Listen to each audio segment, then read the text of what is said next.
giving our kids free access to social media and phones at young ages. They are not ready for it. Their minds cannot cope with the dopamine. They can only have it up to a certain hour, and you take it away. They're children. You can take the phone away. We've got to intervene as parents. But as companies, we now have to deal with the influx of kids that are coming into our companies with addiction. Watch, I see it all the time. Walk through any office. You'll see the older employees have their phones on the sides of their computers as they're working. You'll see the youngest employees have their phones face up in front of their keyboards between their arms as they're working. And this is how they work.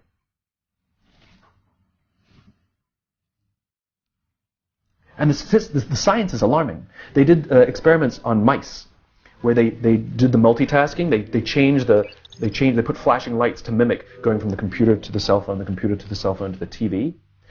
The mice that were exposed to the changing lights, it took them 3 times longer to solve a maze than the mice that weren't, and the damage was permanent. There is a subconscious reaction to these devices when we use them. Okay?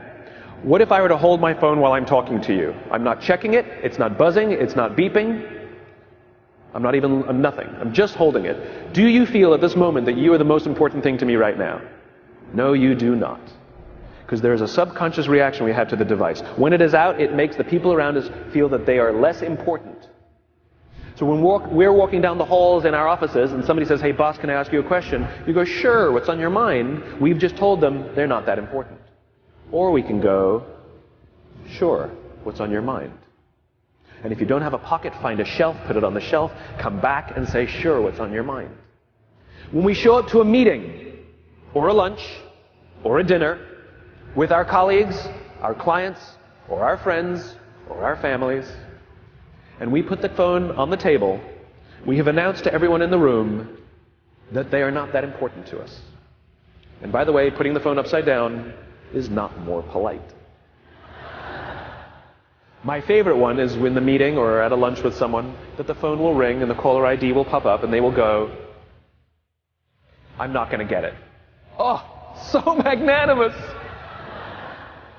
Oh, lucky to eat with you today. Or they could just put the damn thing away. You can tell how addicted we are. When somebody pulls out their phone when you're with them, how uncomfortable does that make us feel? You're walking down the street with someone, they pull their phone out. We feel stupid, so what do? We pull our phones out. We're so addicted. Somebody goes to the bathroom when we're at dinner, and what do we have to sit there by ourselves? God forbid we should look around the room for 5 minutes. We pull our phones out. Meetings. Awful. What do we do when a meeting happens, right? Everybody's sitting waiting for the meeting to start. Bob's running a few minutes late. Bob's here? Okay, start the meeting. Do you know when relationships are built? All that in between time.